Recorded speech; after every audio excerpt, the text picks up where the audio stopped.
I've made this video to talk about this assignment and demonstrate the understanding of effective and ineffective communication techniques. I'd like to start off with the first part of the video, which I'm required to talk about ineffective techniques and for the following, such as barriers to communication, dirty dozen barriers, jumping to conclusion, and ineffective listening style, and give example scenarios. First, I want to list some of the dirty dozen barriers for those who don't know. There's some of them that we experience in our field, from policing, security, even bouncing, corrections. Would be criticizing, disagreeing, and blaming, name calling, shaming, diagnosing and analyzing, praising, ordering, directing and commanding, threatening and warning, moralizing, preaching and telling clients their duty, lecturing. Also want to give an example, which I choose, to me would be the most, that will have the biggest impact in our career, would be threatening and warning. It's a solution that implies a consequence that is not followed. So for example, let's say I'm part of the Cambridge security company. I went on my daily routine and noticed a man in the dance studio with a mask and a bat breaking the mirrors. So I do my part addressing myself with who I am and why I believe what he is doing is wrong. Tactical. As a threatening part, he might lift his bat and swing in front of me. As a warning, he might say, if you come any closer, I'm going to hit you, or if you call the cops, or, get involved, this will escalate very serious. And he has a weapon and I don't, so it could be bad on my part. Now, jumping to conclusion, that could be another serious thing in our career. For example, an elderly man stumbling across a pathway and approaching him in a manner that he's intoxicated, or you think he's intoxicated because of the way he's wobbling, and you arrest him for public intoxication, not knowing or realizing that he has poor balance, or due to ages, as the older you get, the less balance you get.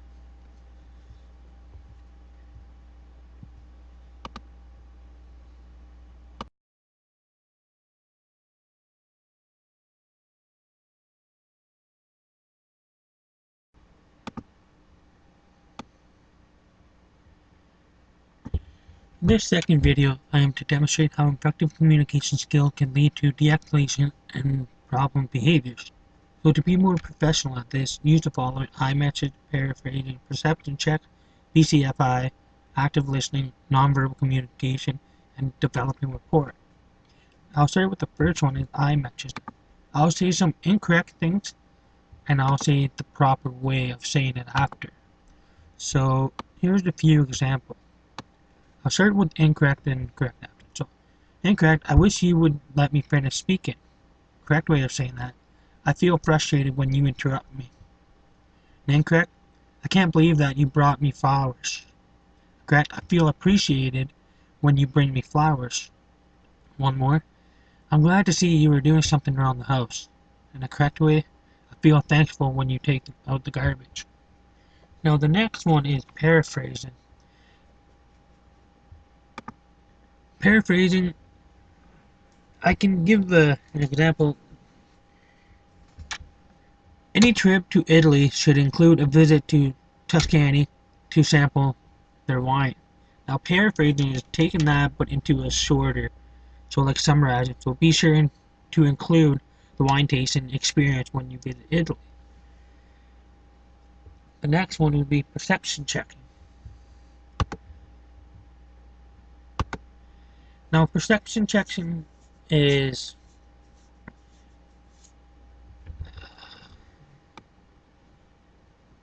description, interpretation, and clarification.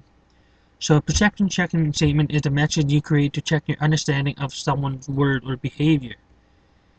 So an example: I didn't know if you were mad at me or if you were in a hurry. I forgot. What's up?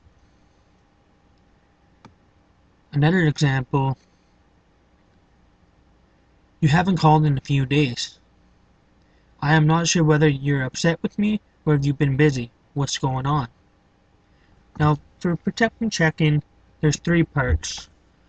There's the description, which provides a description of the behavior you notice.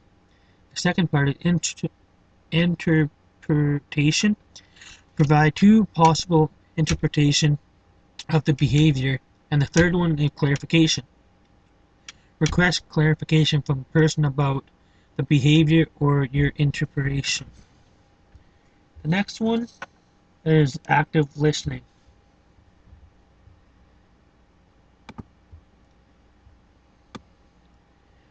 Now, listening is one of the most important skills you can have. How well you listen has a major impact on your job effectiveness and on the quality of your relationship with others. So, the few following of why listening is so important is: we listen to obtain information, we listen to understand, we listen for enjoyment, and we listen to learn.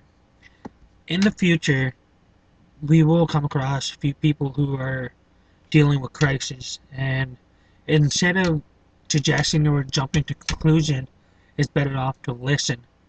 And when you're listening and you're paraphrasing or using iMessage, it's showing that you are actually understanding what that person is saying or feeling, and that you are paying attention because you don't want to leave anyone out. Next one, and the last one, would be nonverbal communication. Now, example of nonverbal communication would include smiling, waving, helping an elderly get into a vehicle, opening up the door. All these communications are used without oral or written language. Even if you do not say a word, your silence can communicate in a nonverbal way. So many say actions are louder than words.